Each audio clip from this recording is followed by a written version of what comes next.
Welcome to Wednesday, June 16th, 2021. This Day Weather Podcast brought to you by Chugwater Chili. The 35th Annual Chugwater Chili Cook-Off is coming up.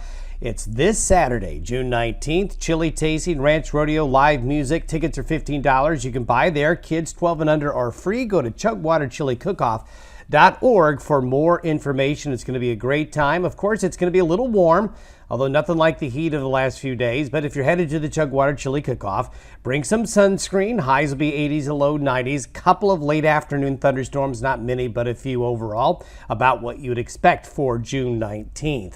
Now, the heat wave is going to ease in the northern areas. It's still going to be hot in the central and southern Rockies. But for some of you, you're going to get relief from the heat.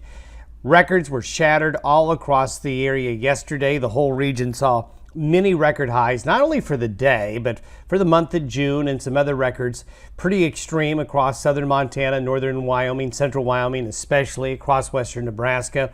Shades of 2012. We have mentioned many times in this podcast that when you go back historically and you look at years where La Niñas are strong, especially where you have 1 to 2 year length La Niñas, like we have had this year and back to last year, and also 2011 and 2012 is similar. A lot of you will remember that summer of 2012, how hot and dry it was. And certainly we're trending that way.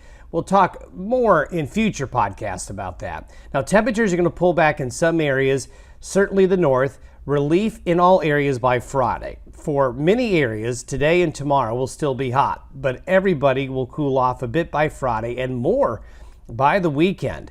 Although there may be a slight rebound in temperatures on Saturday, we're going to cool off Sunday into Monday and Tuesday of next week. So there is a break in the heat coming. And we're also going to have some rain and thunderstorm chances coming with those cooler temperatures.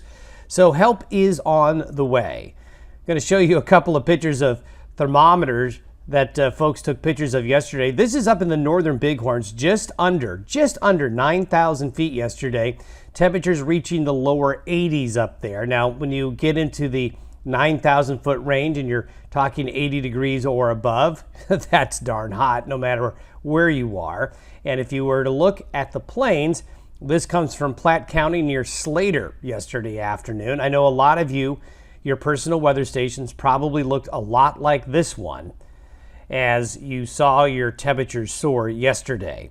Now let's take a look at where we've been so far for the month of June. We all know it's been a hot month. Well, this just backs it up when you look at the data. These are temperatures relative to average for the first 2 weeks of June. And you can see this arch of heat, that high pressure ridge pumping in that desert air with the clockwise flow around it. So it's been the northern plains, the central and northern Rockies bearing the brunt of the heat. But we are going to see that ease. And I need to remind folks that May was exactly the opposite. May was a much cooler than average month. But how quickly we forget those things when you have a week and a half like we've had here with the heat. Of course, when you're this hot, you don't expect to be very wet. And this is the moisture profile, the average amounts of rain and below average amounts of rain that have fallen since June 1. You have a few islands, like the big thunderstorms that hit southeastern Wyoming last week, and a few thunderstorms in Colorado and Nebraska.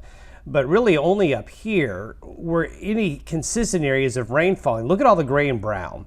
So the month of June not only starting off hot, but also starting off very, very dry.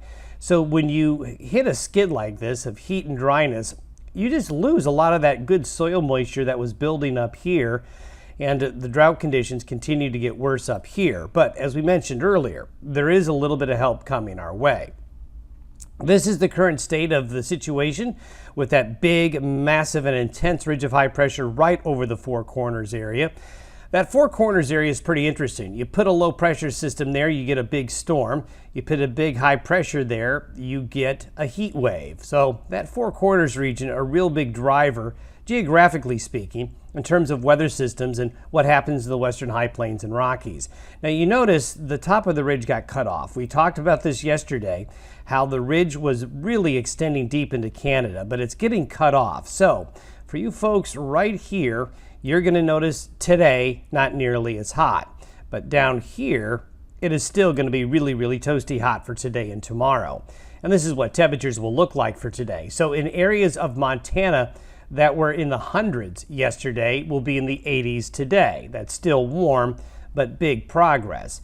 Temperatures, though, as you can see right here, are still going to be 90s or above, or even 100s. But that cooling trend up here is going to get a bigger push by the weekend. And this is it. This is for Saturday afternoon. We actually have a pretty good low up here near Hudson Bay and a cool front trailing behind it. And look at the high. That high really shrinks and gets kicked back to the southwest. So this opens the door to a different air mass. So no more desert air mass by the weekend and into early next week. And this is mainly going to be coming in Sunday and Monday. Saturday could still be warm for many of you, but you're going to really notice things cooling down Sunday and Monday. By Sunday afternoon, that front is coming on through, and there will be shower and thunderstorm activity along this front, maybe a little bit even west of the Continental Divide. So the cavalry's coming, folks. Look at the high by then, really getting beaten down. So we are going to see this June heat wave ease significantly by early next week. These are temperatures by Sunday. By Sunday afternoon and evening, look at these 70s, and everything north of there, 60s. Now, wrap your brain around this. High temperatures in south central Montana might not get to 70 on Sunday after reaching temperatures of 108, 109, and 110 yesterday. So Mother Nature always throwing lots of curveballs at us. This is temperatures relative to average by late Sunday afternoon. So you can see along that frontal boundary, cooler air is coming, and some of that cooler air does spill a little west of the divide. The coldest air will be along and east of the divide as it usually is, but you can see that there is a pretty good front coming, and by Monday, look at the cooler air going all the way down into the Texas panhandles, down across eastern New Mexico, even western slope areas of Colorado. Not going to be nearly as hot. So there is some help coming our way, and rainfall chances get a little bit better as well. Now, this is nothing to write home about, but we are going to see some better chances in southern Montana and northern Wyoming that just suffered through the worst of the heat and dryness, having some chances for shower and thunderstorm activity. Hopefully this will help out with the fire situation in the Bighorn Mountain areas of north central Wyoming, fighting some fires right now across southern Montana and north central Wyoming, and also shower and thunderstorm activity along that frontal system could be pretty active. In fact, we're going to need to kind of keep an eye out for some risk of severe weather during the second half of this weekend into early next week along that frontal boundary. Temperatures, though, by Wednesday and Thursday of next week, warm right back up again. We do not expect to return to the extreme heat that we just went through and will go through in many areas today and tomorrow. It is going to warm up back to some summertime heat, but the real extreme end of the heat wave that is coming to an end here later in this week, I don't see it coming back next week, and as we get at least into early July. And speaking of late June and early July, this is by next weekend, Saturday the 26th. The high pressure begins to kind of grow back in, but notice it's displaced a little bit more to the south. And we've got this low up here in the Pacific Northwest. So we go back to a west-southwesterly flow, but it's not necessarily coming straight out of the hottest deserts. So that means temperatures, let's say, a more moderate, more summer-like, not the extreme that we're going through right now.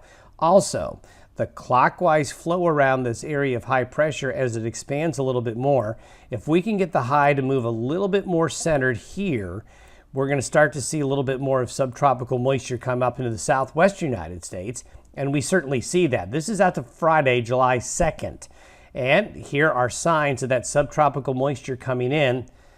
Some beginnings of that subtropical moisture flow showing signs of coming in either right at the end of June or into that first week of July, and this would be great if we could get this to come on in to this part of southwest Colorado and parts of Utah as well. So we remain hopeful that some of that early season monsoon, at least down here, will get going as we get towards early July.